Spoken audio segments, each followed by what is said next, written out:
El acoso laboral o móvil es una problemática que viven los trabajadores en el mundo a diario por parte de sus empleadores o de sus mismos compañeros. A continuación veremos diferentes perspectivas de profesionales que hablan acerca de este tema.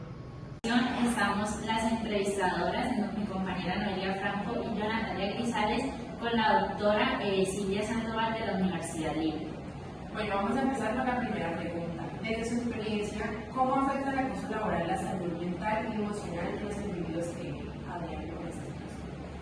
Bueno, desde mi experiencia aquí en la universidad, yo les decía hace un ratito que acompaño tanto a la comunidad estudiantil como a la comunidad de administrativos, que sería como ese estamento donde se incluyen los trabajadores, docentes y demás.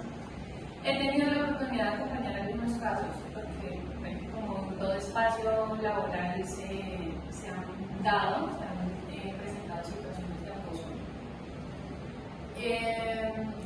Y pues afecta muchas áreas de la vida, realmente, ¿sí?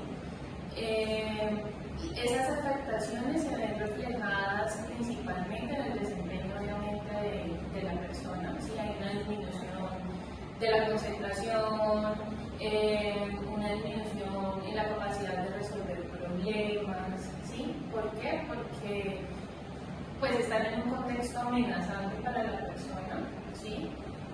Complejiza la posibilidad de desplegar todas sus habilidades de manera tranquila, sana, ¿sí?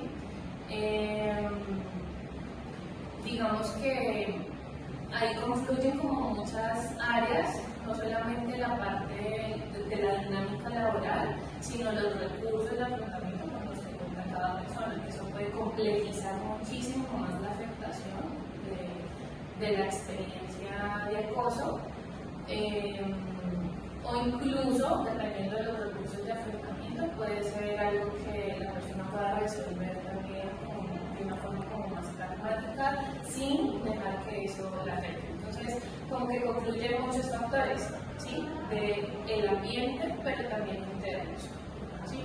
Pero digamos que en términos de afectación, está lo que les mencionaba, pues hay un deterioro pues, en la posibilidad de desempeñarse adecuadamente en las labores, pero también hay un deterioro emocional y psicológico, ¿sí? Entonces se ve reflejado en sus estados de ánimo, afectaciones emocionales pues muy significativas, ¿sí?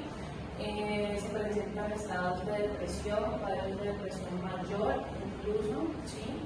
Empiezan a dudar mucho de sí mismos, ¿sí? De sus capacidades, de sus habilidades. Entonces eso va complejizando todo un cuadro pues, a nivel emocional y psicológico. Pero siempre depende de los recursos de afrontamiento y el grado de amenaza y de acoso, pues que también se distinguen diferentes formas de acoso. Listo. Como siguiente pregunta tenemos que cuáles cree usted que pueden ser unas estrategias psicológicas que pueden ayudar a estas víctimas en esta situación. Bueno, generalmente en los acompañamientos que he realizado nos enfocamos justamente en lo que les mencionaba ahora, ¿sí? En reconocer cómo están operando los recursos de afrontamiento de esa persona, ¿sí? Si son recursos de afrontamiento funcionales o si son recursos de afrontamiento que complejizan también la situación, ¿sí? Por ejemplo, hay consultantes que afrontan la situación desde recursos evitativos, ¿sí? Entonces, como sienten el contexto tan amenazante, evitan exponerse, ¿sí? Es un mecanismo de defensa, por supuesto, pero evitan exponerse a la situación amenazante y ahí es donde o dejan de asumir algunas responsabilidades porque no se sienten capaces, porque sienten mucho miedo a enfrentarlas. O son recursos de afrontamiento reactivos también que complejizan el entorno o la situación de acoso, ¿sí? La complejizan porque le dan muchas más razones a quien está ejerciendo el acoso de hacerlo, ¿sí? Entonces es difícil la resolución del conflicto ahí. Entonces lo que hacemos es como aterrizar, identificar que el recurso de afrontamiento está poniendo a operar en la situación, evaluar también los elementos que caracterizan acoso, ¿sí? ¿Qué instancias se pueden movilizar? ¿Sí? Ya en la gestión pues, del consultante, en las instancias laborales, hay algún tipo de gestión que se pueda realizar ahí, pero desde el abordaje del acompañamiento psicológico y emocional, básicamente es eso, ¿no? Que ellos se puedan también responsabilizar y generar, ¿sí?, condiciones subjetivamente hablando, personales e internas, para desenvolverse de una forma como adecuada en el conflicto y aproximarse pues, a una solución. Perfecto. Muchísimas gracias. Esta ha sido la entrevista con la psicóloga de la Universidad de Chile. Vamos a dar inicio a nuestra entrevista de investigación al doctor James Fernández, que es docente de nuestra Universidad Libre. El tema a tratar será el acoso laboral. Bueno, vamos a dar inicio a la primera pregunta y es, ¿qué aspectos legales debería seguir un empleado público que siente que está siendo maltratado en su lugar de trabajo? Bien, muy bien. En primer lugar, muchas gracias por la entrevista. Felicitaciones a su profesor por estas iniciativas tan interesantes y agradecerles a ustedes, a Noel y Natalia, por la realización de estas preguntas. Entonces, sí, la respuesta a la primera pregunta que yo puedo dar en mi experiencia, pues, de tantos años como, sobre todo como jefe, ¿no? Y algunas veces como empleado, es que, en efecto, si un empleado de una entidad pública o de una empresa privada observa que su empleador está incurriendo en situaciones de acoso laboral, que son aquellas que tienden a producir un estado de temor, angustia, miedo, zozobra, desmotivación o que pueden inducir a una renuncia, entonces el empleado lo primero que tiene que hacer es buscar obtener registro de las pruebas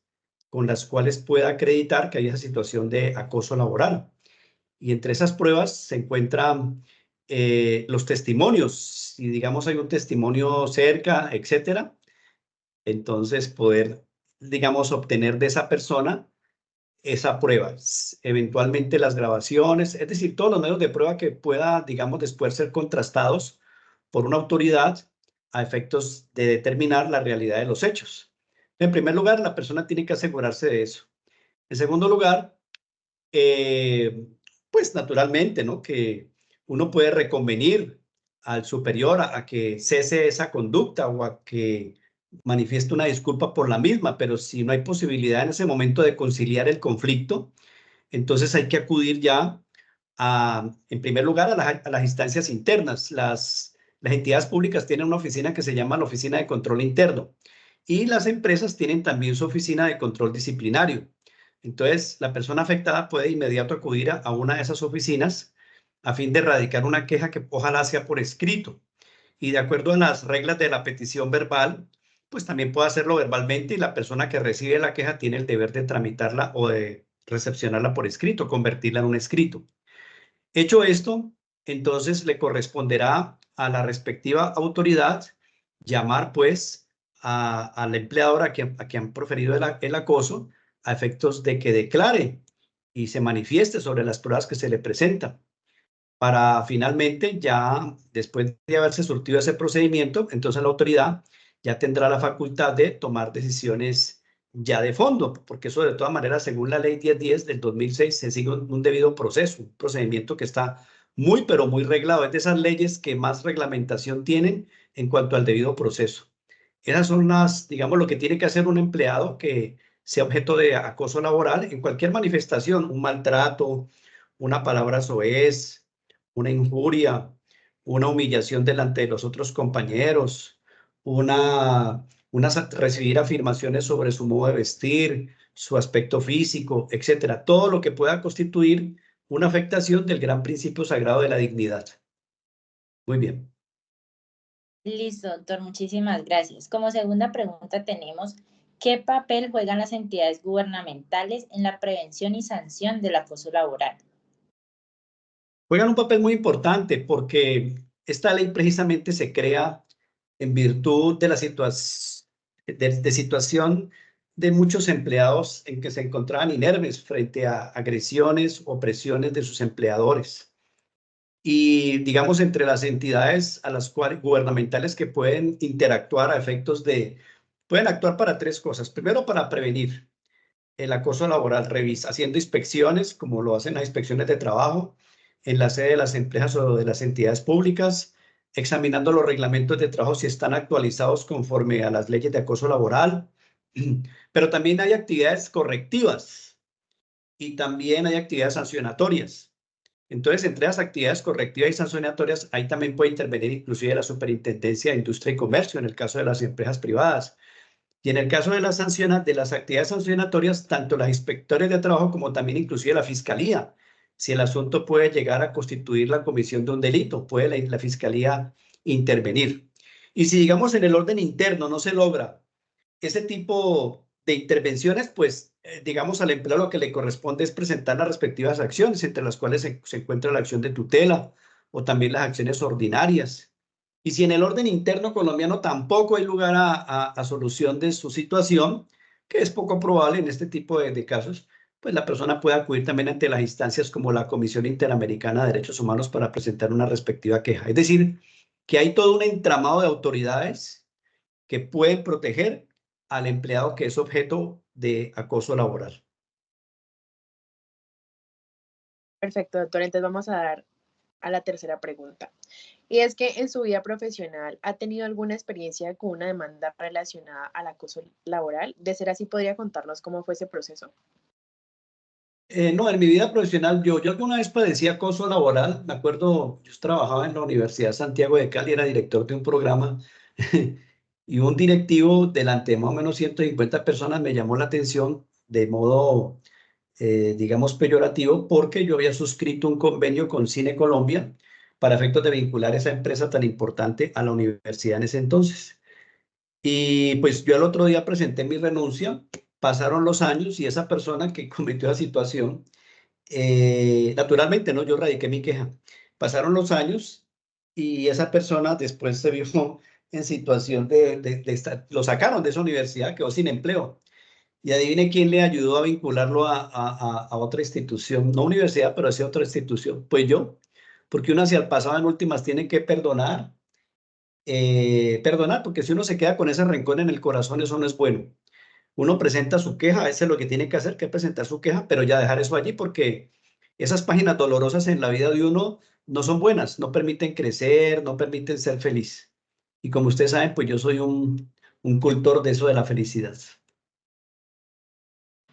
Listo, doctor. Muchísimas gracias por su entrevista, por sus respuestas, por ayudarnos con nuestro trabajo de investigación.